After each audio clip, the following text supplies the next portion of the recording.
kami bacakan pertanyaan pertama adalah, ini pertanyaan dari Bu Linda SPD, SMP Negeri 19 Dumai. Pertanyaannya, dalam penyelenggaraan P3K guru untuk usia lanjut tidak memahami teknologi, adakah peluang untuk mereka? Itu yang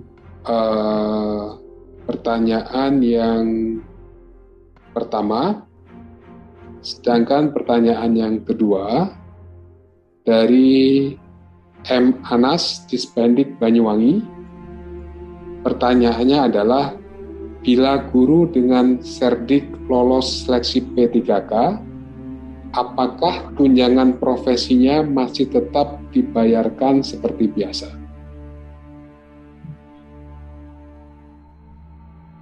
Ya, baik, terima kasih Pak Moderator, Pak Ahmad, Pak Direktur. Pertama dari Bu Linda terkait dengan seleksi P3K untuk guru. Bagaimana kalau P3K-nya adalah guru yang sudah usia lanjut? Apakah masih ada peluang? Peluang itu dimanapun dan kapanpun pasti akan selalu ada. Terkait dengan penggunaan teknologi di dalam teknologi informasi dan komunikasi di dalam sistem seleksi. Karena P3K guru ini nanti akan menggunakan sistem UNBK, Dikbud. Sistem itu sudah didesain baik CAT BKN ataupun sistem UNBK Kemendikbud sudah didesain sedemikian rupa sehingga setiap peserta itu bisa mengoperasikannya dengan mudah.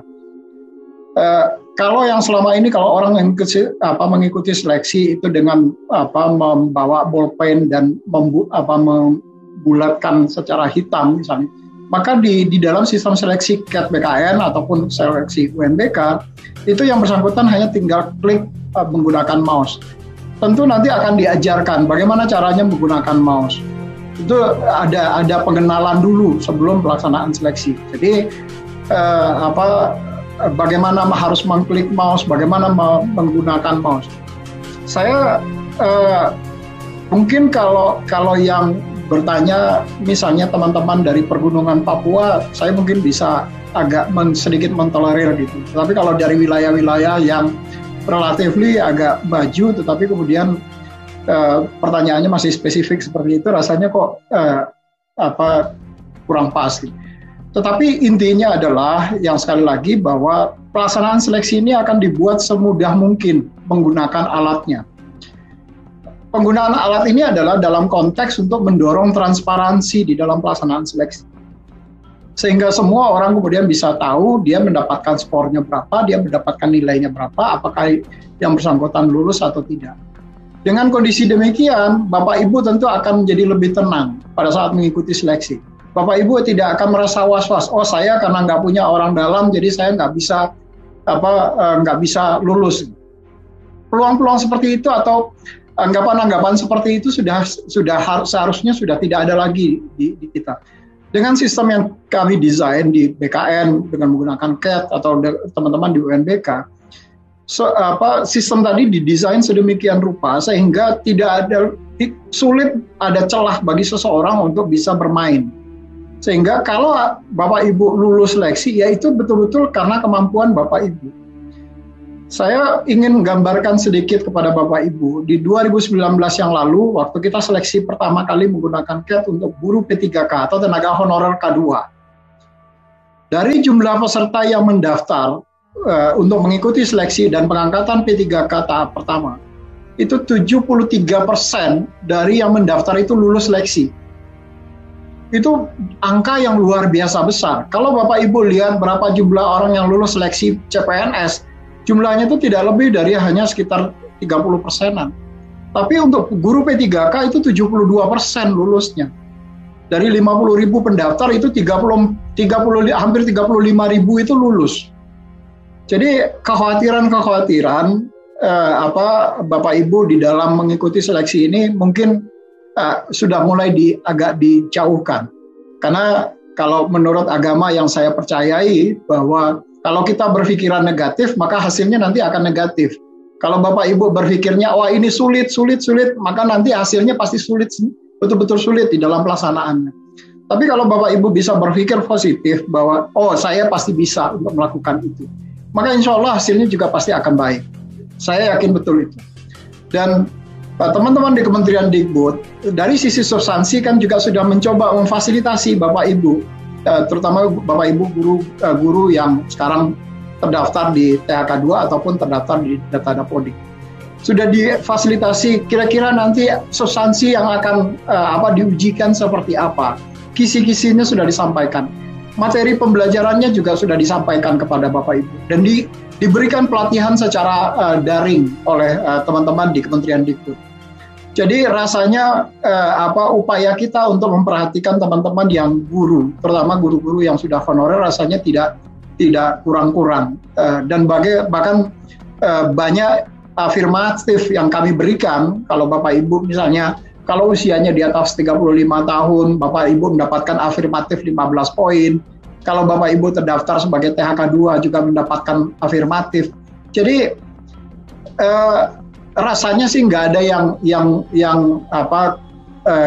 kurang-kurangnya perhatian pemerintah agar Bapak Ibu yang betul-betul sudah mengabdikan diri itu betul-betul menjadi perhatian pemerintah secara serius. Dan ini yang kami lakukan sekarang ini di dalam seleksi P3K. Jadi saya betul-betul ingin menghimbau kepada Bapak Ibu yang akan mengikuti seleksi P3K, mari berpikir positif supaya nanti dalam pelaksanaan seleksinya Bapak Ibu juga tidak terkooptasi dengan cara-cara berpikir negatif. Karena kalau seperti itu, maka yang akan menzolimi diri Bapak Ibu adalah cara berpikir Bapak Ibu itu sendiri.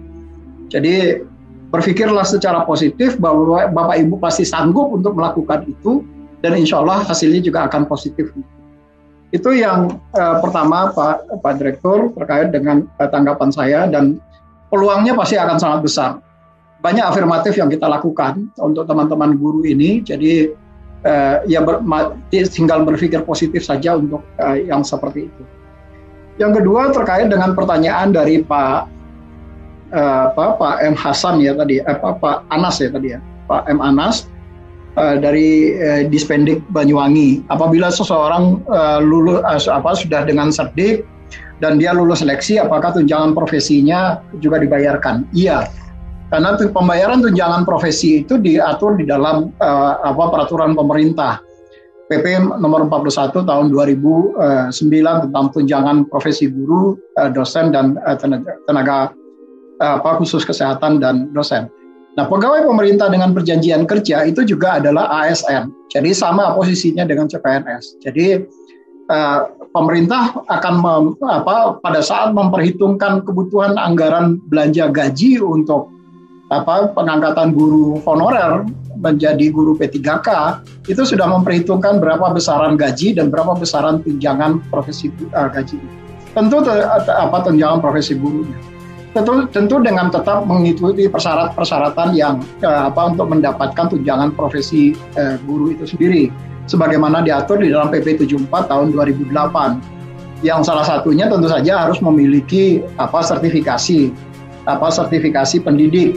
Apakah bisa 1, bisa lebih. Nah, sertifikasi pendidikan tadilah yang kemudian bisa digunakan untuk membayarkan tunjangan profesi. Tetapi selain itu, Bapak Ibu sebagai guru yang sudah memiliki sertifikasi juga harus memenuhi beban kerja sebagai guru.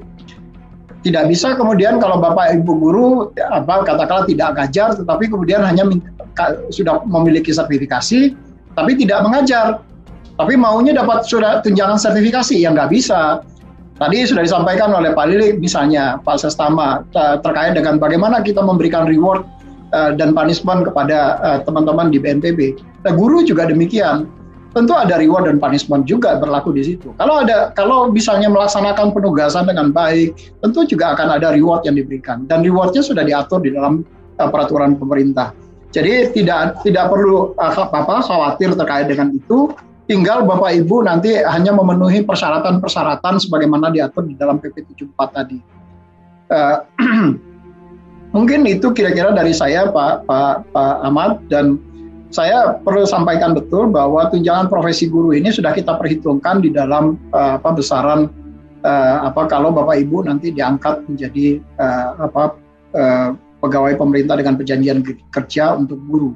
Dan ini sudah diiyakan oleh Pak Menteri Dikbud dan Pak Dirjen GTK yang kebetulan saya selalu rapat berkoordinasi dengan beliau terkait dengan penerimaan P3K guru. Demikian Pak Ahmad, terima kasih. Assalamualaikum warahmatullahi wabarakatuh.